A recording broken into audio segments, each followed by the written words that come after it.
If Jeff Bezos has his way, skies across the US will eventually be filled with little pilotless flying machines bearing Amazon's logo.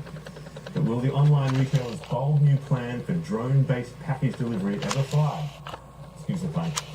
Welcome to your Monday afternoon news hub. I'm Michael Casey. One obstacle to the Amazon CEO's plan is the Federal Aviation Authority. Our next guest defended an operator of commercial drones who was hit by the first FAA enforcement decision. He is Chrome 11 Special Counsel Brendan Schulman. Good afternoon, Brendan. So, first of all, this was something that happened back in 2011. Yes. And enforcement came after that. You're now in the process of appealing that. Tell us the details of the case, first of all, just quickly. Sure. So my client, Rafael Perker, is one of the foremost pilots of radio control planes in the world. And he goes around the country filming incredible videos from the skies. And he was invited to shoot some film at the University of Virginia. The FAA, upon seeing the video on YouTube, took issue with the way he was flying. In other words, how close he was flying to people and buildings and objects on the ground. Now, the reason why this is relevant to this Amazon case is, of course, one of the questions is, if they're going to have however many thousands and thousands of these things flying through the skies, surely there might be some concern raised at the FAA about how they're going to regulate this. But you tell us that there's actually, the laws are very vague. They don't actually have laws in place for these sorts of issues. That's right. There is no federal regulation currently concerning the use of unmanned aircraft systems or commercial drones. In fact, the framework is that model airplanes, or model aircraft as they were called decades ago, now referred to as drones, were regulated only voluntarily. So in 1981, the FAA issued an advisory circular basically asking for voluntary compliance. Don't fly above 400 feet, don't fly near airports, that kind of thing. Only until in 2007 did they change their position and issue a policy statement that for the first time said that commercial or business use is banned.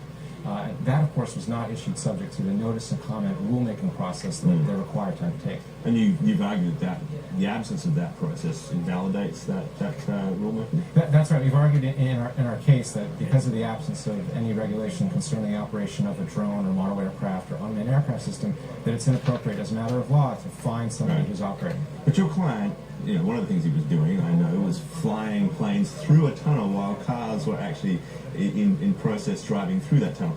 To the lay reader like me, that seems like a pretty reckless thing to do. I mean, isn't there a need for some sort of regulation of that? Well, I would disagree. I think he was operating very safely. It's not apparent from the video, but he had spotters with him. He's a very extremely experienced pilot when it comes to radio control flight.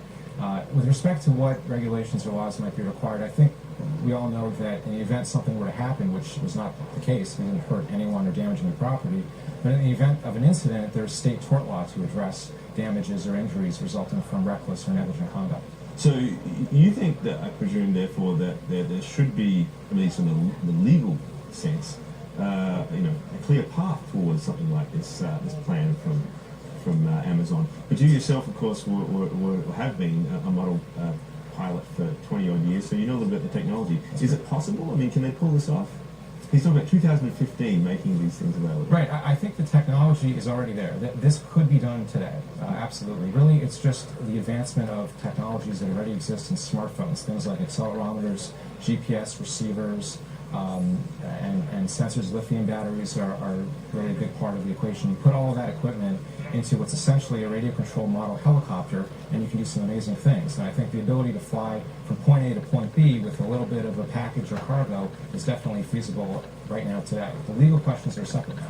Well, what about some of the other obstacles? And it seems to me that, I can imagine dogs just mauling these things when they land on people's lawns. I think we'll have to figure out a way to ensure that the landing site is clear of objects and obstacles.